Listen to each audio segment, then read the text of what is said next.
Salam sejahtera bagi kita semua, dimanapun saat ini kita berada, kiranya kasih Tuhan selalu menyertai kita. Saudara-saudara yang dikasihi Kristus, sebelum kita mendengarkan firman Tuhan, marilah kita awali terlebih dahulu dengan doa. Damai sejahtera dari Allah Bapa yang melampaui segala akal, itulah juga yang memelihara hati dan pikiranmu di dalam Kristus Yesus Tuhan kita. Amin. Firman Tuhan yang akan menyapa kita saat ini tertulis pada kitab Ayub 23 ayat 10 sampai dengan 17.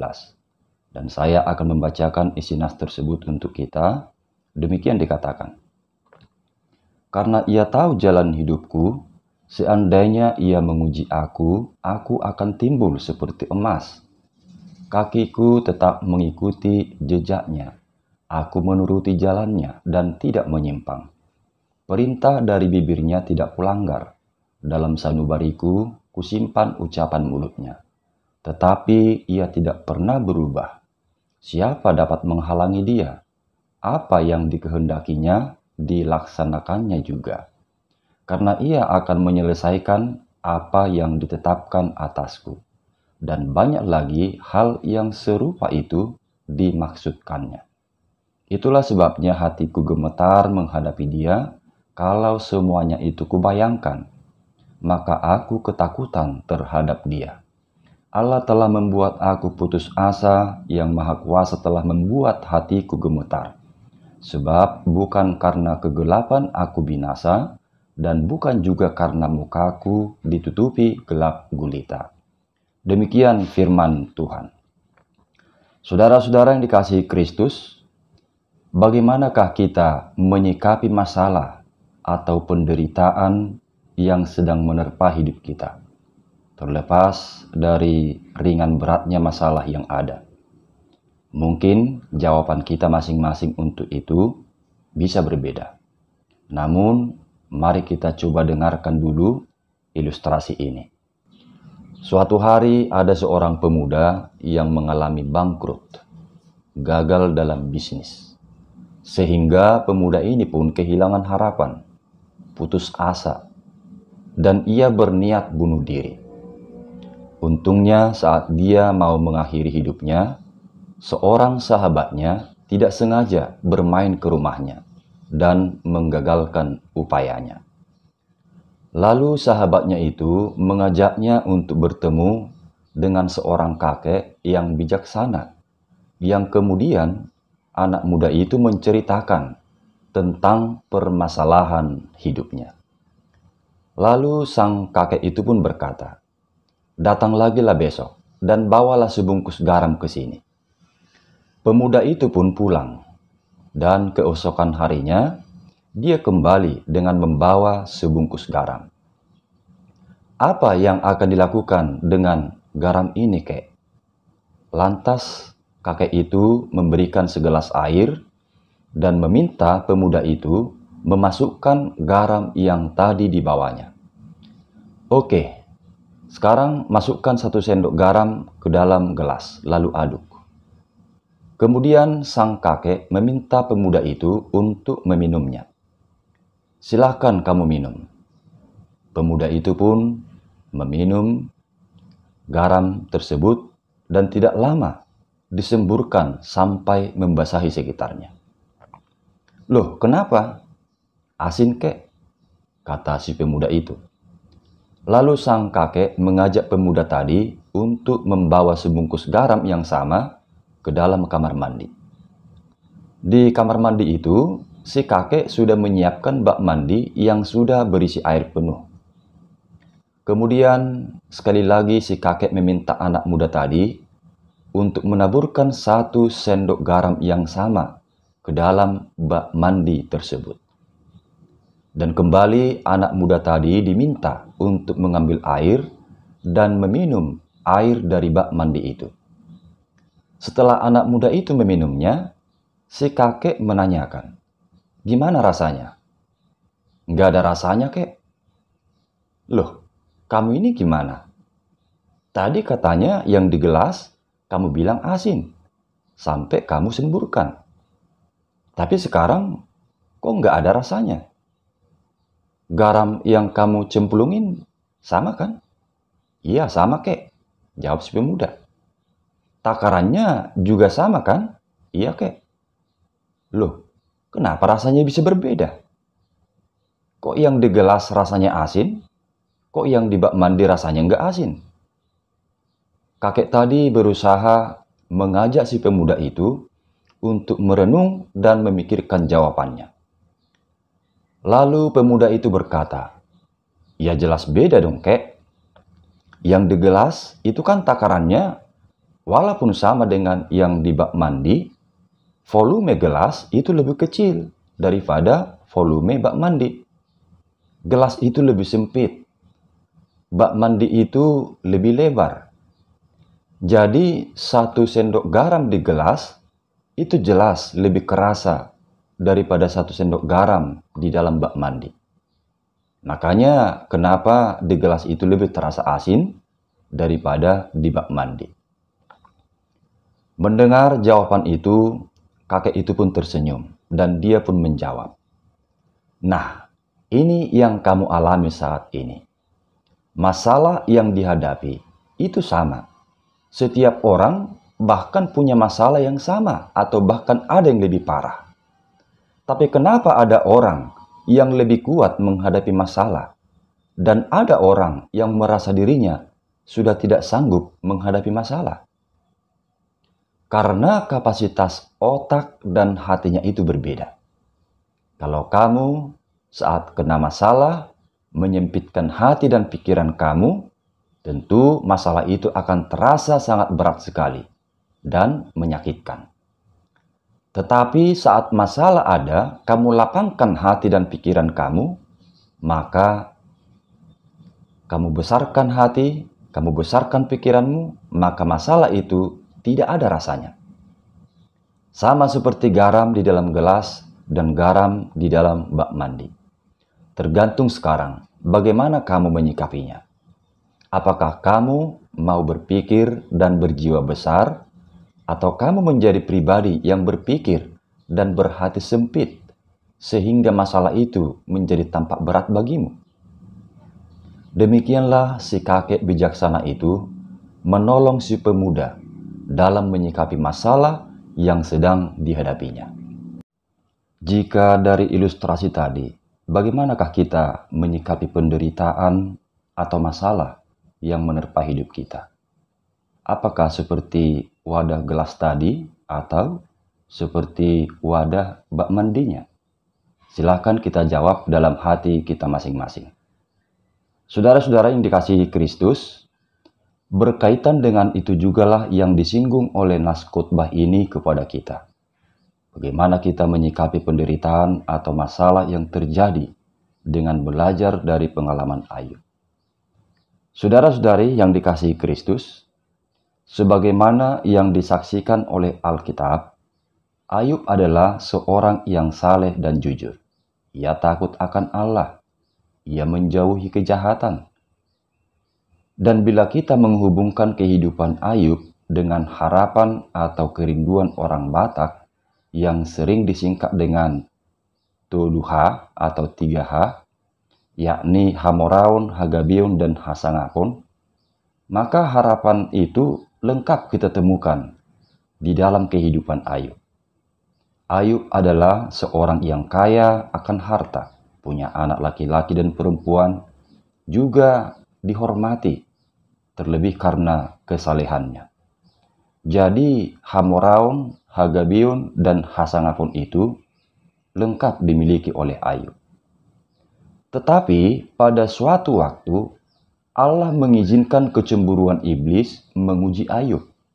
Sebab menurut iblis, kesalehan Ayub adalah dikarenakan Tuhan memberkati hidupnya. Jadi sekiranya Allah mengambil semua berkat-berkat yang diterima Ayub, maka Ayub akan segera menjauh dan tidak takut lagi kepada Allah.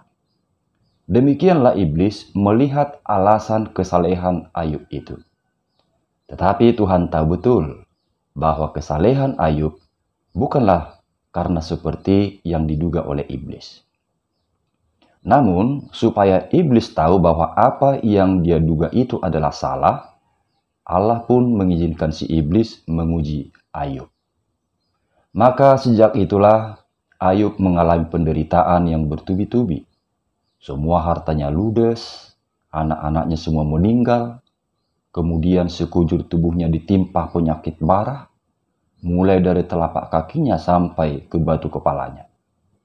Sudah begitu, istrinya juga ikut menekan Ayub dengan membujuknya supaya mengutuki Allah, mengingat beratnya penderitaan yang dihadapi.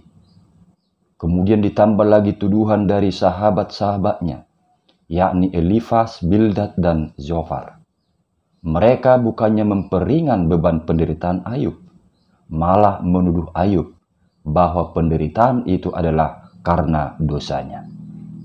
Saudara-saudari yang dikasihi Kristus, meskipun begitu beratnya penderitaan yang dialami oleh Ayub, namun Ayub sungguh luar biasa di dalam menyikapi penderitaan itu. Bahkan Ayub masih mampu berkata di dalam doanya, Tuhan yang memberi, Tuhan yang mengambil, terpujilah nama Tuhan. Itu boleh kita lihat pada Ayub 1 ayat 21. Kepada istrinya, Ayub juga pernah berkata, apakah kita mau menerima yang baik dari Allah, tetapi tidak mau menerima yang buruk? Nah, itu yang pernah dikatakan kepada istrinya. Dan dalam kesemuanya itu, Ayub tidak berbuat dosa dan tidak menuduh Allah berbuat yang kurang patut. Maka tidak benarlah apa yang dikatakan iblis tentang kesalehan Ayub itu. Ayub hidup saleh dan takut kepada Tuhan bukanlah karena berkat-berkat yang telah dia terima. Tetapi Ayub benar-benar tulus hidup takut kepada Tuhan. Jadi meskipun Ayub menderita, namun kesetiaannya pada Tuhan tidak pernah luntur. Dia tetap kuat dan tegar menghadapi semua penderitaan hidupnya.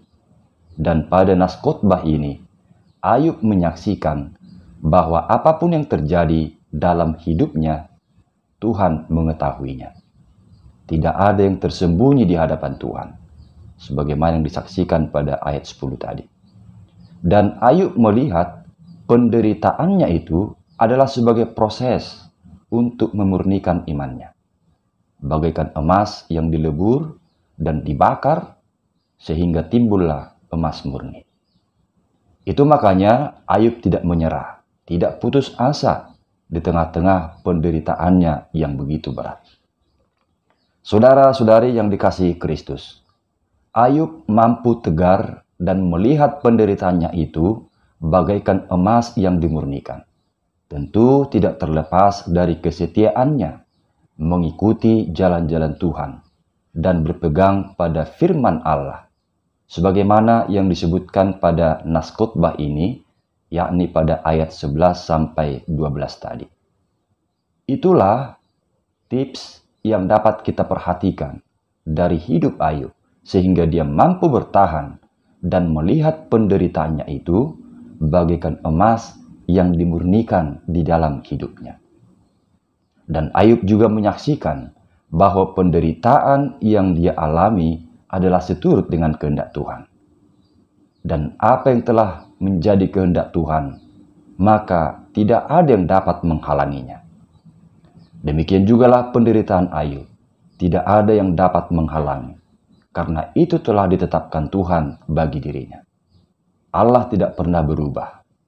Bila Tuhan sudah berkehendak bahwa Ayub harus menjalani penderitaan, tetapi Ayub percaya dengan kesetiaan kepada Tuhan, maka kelak Tuhan akan menyelesaikan apa yang telah ditetapkannya bagi Ayub.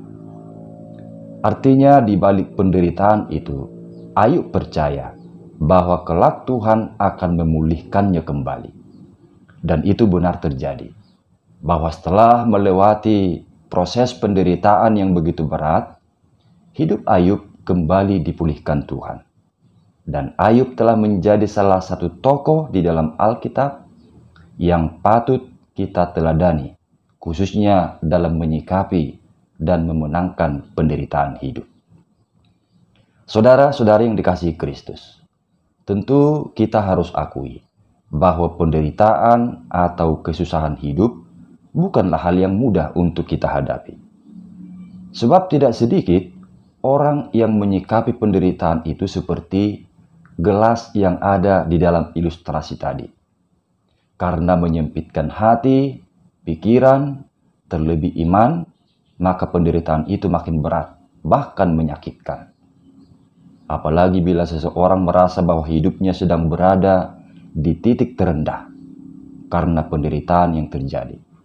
Mungkin sebelumnya dia termasuk orang yang dihormati, orang yang disegani, punya banyak harta. Tetapi di suatu waktu semuanya raib, bangkrut. Dampaknya mungkin membuatnya rendah diri. Tidak percaya diri lagi bertemu dengan teman-temannya. Selalu menghindar. Penderitaan itu membuat hati dan pikirannya terpuruk jauh. Stres berat, putus asa, dan mungkin sebagian orang ada yang menyimpang dari jalan Tuhan karena beratnya penderitaan. Tetapi Ayub, dia menyikapi penderitaannya seperti bak mandi di dalam ilustrasi tadi. Hati, pikiran, bahkan imannya dia lapangkan kepada Tuhan. Sehingga dia mampu melihat penderitaannya itu bagaikan emas yang dimurnikan. Oleh karena itu, firman Tuhan saat ini mengajak kita untuk meneladani Ayub dalam menyikapi penderitaan atau kesusahan hidup yang sedang dan akan kita hadapi. Bagaimanapun beratnya penderitaan yang menerpa hidup kita, tetaplah tekun dan setia beriman kepada Tuhan. Ingatlah bahwa kasih karunia Tuhan kita tidak pernah berubah. Sebagaimana yang diingatkan topik minggu saat ini kepada kita, yakni Allah yang tidak pernah berubah. Kasih Tuhan tetap sama, baik dahulu, sekarang, dan sampai selama-lamanya. Kasih Tuhan itulah yang menguatkan, meneguhkan kita dikala kita susah dan menderita. Firman-Nya berkata, "Dan Allah sumber segala kasih karunia, yang telah memanggil kamu dalam Kristus kepada kemuliaan-Nya yang kekal, akan melengkapi, meneguhkan, menguatkan, dan mengokohkan kamu sesudah kamu menderita seketika lamanya." 1 Petrus 5 ayat 10. Oleh karena itu, teruslah memohon pertolongan Tuhan lewat doa-doa kita. Yakini kasih Tuhan yang berkuasa mengangkat hidupmu dari keterpurukan, sehingga lewat penderitaan-penderitaan yang terjadi, maka kelak iman dan pengharapanmu benar-benar teruji, yang timbul seperti emas murni di hadapan Tuhan. Amin. Mari kita berdoa. Terima kasih ya Tuhan buat firman-Mu. Teguhkanlah iman dan pengharapan kami untuk memenangkan setiap penderitaan yang menerpa hidup kami. Di dalam Yesus Kristus kami berdoa. Amin.